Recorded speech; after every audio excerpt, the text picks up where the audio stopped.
What's going on, people? We are Tottenham TV here, back here for another Tottenham update. And I'm sure you already know by now, Antonio Conte is on the brink of becoming Tottenham Hotspur manager in an absolutely mad turn of events in the last 24 hours. Nuno is gone, sacked this morning. We all knew it was coming from last night. But what we didn't know was who was going to replace him. And that man looks like right now it's not completely over the line yet. So there is a few more minutes where it could turn the other way. But I really can't see that happening right now. But, you know, that could be famous last words. But I do believe that Antonio Conte is going to be the next Tottenham Hotspur manager. All the reliable sources are talking about it. When you talk about Alistair Gold, Sammy Mockbell, DiMarzio, Dan Kilpatrick, Simon Stone, literally everyone, The Athletic, Matt Law, they're all in cohesion in terms of Antonio Conte will be the next Tottenham Hotspur manager. And let me run through just a couple of the updates that have been talked about. DiMarzio 4 hours ago said Antonio Conte is expected to be in London today for final details and will sign the contract till 2023. Dan Kilpatrick said Conte is thought to be open to working with Paratici again if Tottenham aren't able to make a quick appointment. Ryan Mason could potentially be in for the Vitesse game, but it looks as though it will be a quick appointment. Sammy Mockbell of the Daily Mirror says Conte to Tottenham Hotspur is moving quickly now. Positivity from Tottenham that this will happen. Matt Law says Conte due in London today. Tottenham have offered him an initial 18-month contract and an announcement could be made as soon as tomorrow. Alistair Gold, the Here We Gold, says it looks increasingly likely that Paratici will get his first choice, Antonio Conte.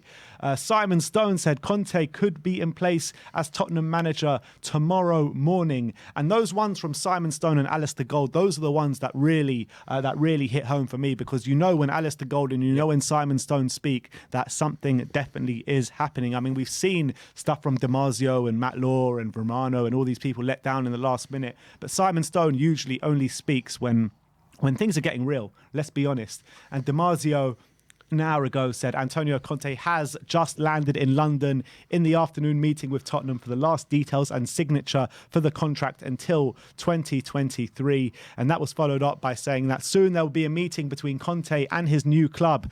Let me just read that again. Soon there will be a meeting between Conte and his new club around 3:30. Which is about now, actually, time of recording. The last details will be defined on the same day. Tottenham Hotspur plans to close everything by tonight, tomorrow morning maximum, to announce their new coach. And Matt Law have said that Tottenham players have been told to prepare for the fact that Conte could take training tomorrow. I'm going to keep going because there's even more updates coming out as we speak. The Athletic say Tottenham Hotspur are close to reaching an agreement with Antonio Conte. He is already in London with his representatives. Sammy Mockbell, with 4 minutes ago, says Tottenham are in final talks with a $15.5 million a year contract for Antonio Conte. So, having said all that, with all those updates, I mean, you were very sceptical this morning. You were very sceptical last night. How are you feeling now? I'm a lot more positive about it. Like I said when we were on the stream, Alistair Gold's one was key for me because of he has a code of ethics that he does follow and he abides by, and he's shown it with transfers like the Bow one where he wouldn't talk about it unless he, and then it happened.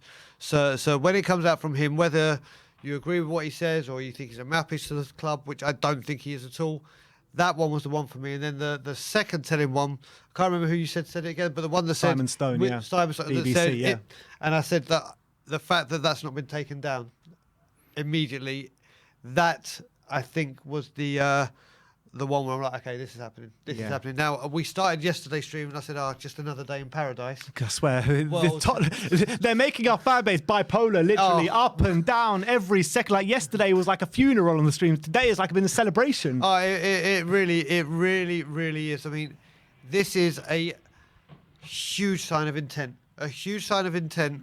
I'm not talking about the board here. I'm talking for the Premier League to worry, because they're like, okay, as you said earlier, he is in the upper echelons with Klopp and Guardiola. We are talking 3 super managers in the league, and we are going to have one of them again. And this is big. This is very, very big. It's a big statement of intent from Tottenham Hotspur, isn't it? But let's not beat around the bush here, because as much of a great signing this is, because I believe he was the one. I mean, I really wanted him in the summer. I mean, I would have preferred Poch, but I think that when you look at it, when you look at the two managers, Conte is a better manager than Pochettino. I don't think that you can argue that. Based on silverware, that's what a manager is judged on. That's what medals are won for. So you have to agree with that. But also, I think if Poch had come back, he wouldn't have the attitude to get rid of everyone, like the cutthroat strategy of Conte, who'll come in and go, right, you're gone, you're gone, you're gone. There's no, I'm Mr. Nice Guy, sir. This is the exact manager to get rid of the deadwood that we need, and it is a huge sign of intent. It really is. And you know, with that statement from Matt Law saying that he is going to be taking training tomorrow, which of the players will be fearing for their futures at Tottenham now? Dele Alli. No, obviously him. You've got, there's a lot of people when you look at it. You've got Ben Davies, Harry Winks. They're just a start, but I think there'll be a few more. I think there'll be a few. Lo Celso maybe. Lo Celso might be on the chopping blocks. I think he's good. What he could do with Ndombele in his formation, he may be able to get a huge tune out of Ndombele, which will kind of make him surplus to requirements, in my opinion. And then will that money go back to add even more to the transfer kitty? Who else is there? I can't think of many more that I'd say that are in the direct firing line. Maybe an Eric Dyer, but that guy's got more life than a cat. So so we shall see. But what Marcelo was saying as well, I agree. I want to see more of Sanchez with Rodham, because I think there's possibility there, and maybe Tanganga. So Tanganga, it's looking solid. Like if it's a back three, like Conte usually does play a 3-5-2 system, who would be your three centre-backs, three starting centre-backs? The three I just said. It would What, be, no, Romero? No, Romero, Davinson Sanchez, Tanganga. But I think that will be, my dream would be to have Skriniar.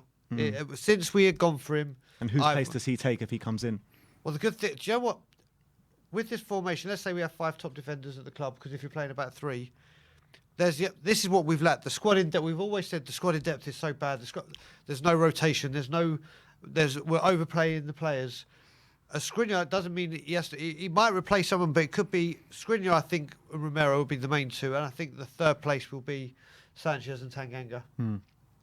Interesting. And like the midfield situation, obviously you'll play 3 at the back, 2 wing backs in Emerson and Reguilon. Yep. The 3 centre mids. Now, you know, you got Skip, Højbjerg, and Ndombele, Lo Celso. Would it be Skip, Højbjerg, and Ndombele? Would those be the middle 3? I think for the games that he has to win, he'll be pragmatic enough to say, right, we'll start with the 2 to pivot, and then as the game goes on, if I need to... This is the thing, Conte will make subs at the right time. That's the other thing you are definitely getting with him. He will make a sub, not to react to something. He will be proactive. So if he's like, okay, we're too defensive, it will change in a heartbeat. So I think we may see a bit more of... Might see even a bit more of Brian Hill. Might see even as a more of a free role than Ndombele. You can add. See, this is where you start thinking about the depth of that squad and how this could be used in that formation better than what we have been, because we need to find a position for Brian Hill, and maybe it's a more freer role with Tanguy, and then a skipper or Højbjerg, whoever you decide with. But for the important ones, I think he will start off with those 2, the Skip and Højbjerg. And when you look at Antonio coming in, right, and you look at what happened over the summer and the complete shit show the manager search was, and, you know, Conte was at the door at Tottenham in the summer, and it was very much well known that he didn't come because of Daniel Levy's ambitions, because of the board's ambitions, and the board's ambitions couldn't match his ambitions, right? So what has changed from then until now? I think, obviously, what we witnessed Saturday was... the final straw that broke the camel's back. But we've talked a lot this weekend, or yesterday and Monday today, about the lack of shots on target. The stats that Sky Sports have been putting up, which is there for all to see, and what can't speak can't lie. And those stats were damning. To lose 4 London derbies on aggregate 10-1. This and only being October, with 1st November obviously being today, that's unacceptable for any football club. Any football club. So I think it was just a build up and build up and build up and waiting for it to explode. And the Lucas Moura sub, which Nuno is probably at home right now kicking himself about.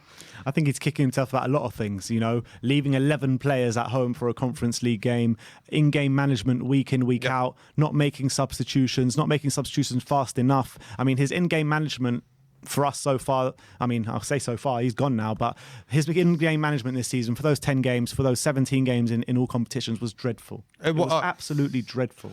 It was. I mean, you went to the Crystal Palace game where things start. This is where this whole thing started.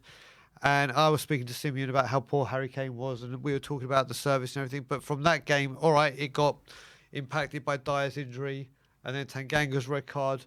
But the performance was just unacceptable. Yeah. Unacceptable. And yeah, his in-game management has not been the best, but if he's had his contract paid out, he's just earned £40 million for 4 months' work. Mental, innit? Absolutely mental. It's absolute nonsense. If only we would have got Conte in the first and then given him those 15 million to sign exactly. added it to the transfer kitty. How many times are the board going to do stuff like this? I as we were saying, I think this is the last throw of the dice for them. Like a lot of people said, if this fails, then everyone in the world, it's plain to see what the problem is. But we shall see. But the first part is done. Let's say it's a done deal with him. It's the funds that he gets in January, and will it be to buy established, finished article players, as opposed to we buy for the future or potential. And also the thing I hate where we say, oh, if we buy this player, I wonder how much his resale is. That ends now. Which is going to be a bit of a surprise for us Spurs fans. Yeah, definitely. And if this does go well, right? If this does go well, he gets backed. What will your personal opinion and what will the whole general outlook of the fan base be on ENIC? Well, for me, I can only speak for myself. It will need, like I said earlier, up to 5 years of constant backing the manager, whether it be Conte for that 5 years or other managers that come in along. And I don't expect us to buy every single player we go for. I don't expect us, if we're going for a player of Man City or Newcastle, start flexing their muscle. I don't expect us to just blow them out the water. But what I want to see is the finished article for players that we, if we look at it, the Bryan Hill transfer, we struck that deal because he became available and he has that word, potential. Yeah. I don't, as much as that may turn out, that's been Tottenham's mantra for too long. I want us to see, let's just say, go out and sign a Kessie, or go outside a Vlahovic, or go inside a Skriniar, who you know, all right, Vlahovic is still, he's 21, he's got a bit, but you can see the talent there. That's not just potential. He's doing it. But Skriniar is the finished article. If you're looking for a rock hard centre back, that is what you look for. Yeah, that is the definition of it. Not a Joe Rodon. We know, don't disrespect to Joe, who could turn into it. This is what they're going to need to do for a consistent amount of time. Definitely. And in terms of Fabio Paratici, how much credit do you give him for getting this over the line? And has he earned his Don status just by bringing in Antonio Conte? So I love that thing that you said during the stream where he literally walked out the ground and did not come back. That just shows the hothead in him, the Italian hothead mentality coming up where they're so passionate. What this club needs. Exactly what I was going to say. Exactly what it needs. And if he has had to delay and act like that to get this emotion, he's halfway the way there for me. Like I said, if he can get the players that Conte wants in January, and I mean the players he wants, forget the money or the value. If Conte says, I want this player, we get these players, then, yes, I'll start calling him a Dom. Well, it's funny you mentioned players because there's been an update from Calcio Mercato in the last hour, and they're saying Antonio Conte has made very specific transfer requests. He has identified Steven de Vrij, Matthias de Ligt, Alessio Romangali, Marcelo Brozovic, Federico Chiesa, and Dusan Vlahovic as potential targets. I mean, if we only bring in 2 or 3 of those names, I'll be over the moon. Absolutely over the moon. My jaw's dropping that those names have come. I mean, Vlahovic, we knew he was already there. Chiesa, wow. De Ligt, we wanted him at Ajax the first time. I think that if it wasn't, I see Skriniar more as a powerhouse and what's it called, a Vidic. Yeah. And De Ligt's more of a Vertonghen. And can you imagine if we have those? Yeah. But can you imagine at some point? I'm not saying in January, but if we had Skriniar and De Ligt, that defence, whatever way you want to play it, is solid because De Ligt's quite versatile as well. Those are the players we want to be linked with, and we have been linked with. But when it comes to the deal, it's getting done now. If he's made those targets aware to Daniel, I've got to stop using his first name, Levy, and then we go and get them. That's huge. That is a big sign of intent. Yeah, it really is. And I mean, I'm just blown away by these last 24 hours. I really am. I mean, I was down in the dumps completely yesterday. I didn't know where our next win was coming from. I couldn't see any light at the end of the tunnel. And now, I wouldn't say there's a massive sun at the end of the tunnel now, but right now, you're starting to see the light seeping through that tunnel now, aren't you? Beautifully put, Ben. Yeah, no, you can. I mean, this. We keep saying this is a kind of deal, and like I said at the beginning, the Premier League will just be like, yeah, especially Manchester United. Yeah, Manchester United will be probably kicking themselves. Newcastle, they probably thought, you know what, it's a bit too soon to try and entice them into this, especially with the money situation and what's going on. So this will, I mean, obviously it's not going to affect the Champions League because we're not in it, but this will make the whole of Europe say, this team could be coming back. That's what you want to hear, because no matter what we've all said throughout your stance on the ownership, all we want is a successful competing Tottenham Hotspur, and what you will get with Conte is a successful competing Tottenham. And in terms of that being a successful competing Tottenham Hotspur, right, he's been signed up on an 18-month contract. So where does this actually leave us? Because he's going to need time to get his own players in. Can he get some sort of success with the current squad? Can he get us into the top four with the current squad? Current squad, I think, is a bit of a push. I think maybe only because of where we've started. We're only 2 points off it now, but I think with five. With this current team, I think it would be if we had to go on a run like he did with 14 games straight with Chelsea, or a late push right at the end of the season.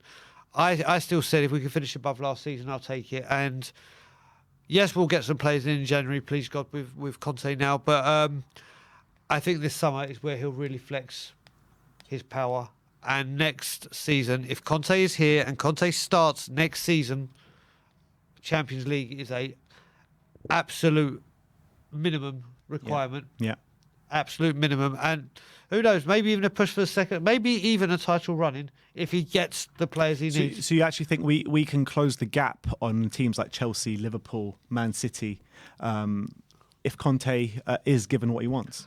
If he's given what he wants, and we've seen Paratici is widened the net of who we can get, and you put those two together, and I believe they can achieve a lot more. But like we said, it all depends on if that part of the deal is stuck to, because he will get players in, and players will come. When Paratici's, and we were saying it's a lot easier to get players to Juventus than it is to Tottenham in the Conference League, whatever. Next season, if it's all systems go and he's there, selling London and selling Conte is a lot more appealing all of a sudden. A lot more appealing.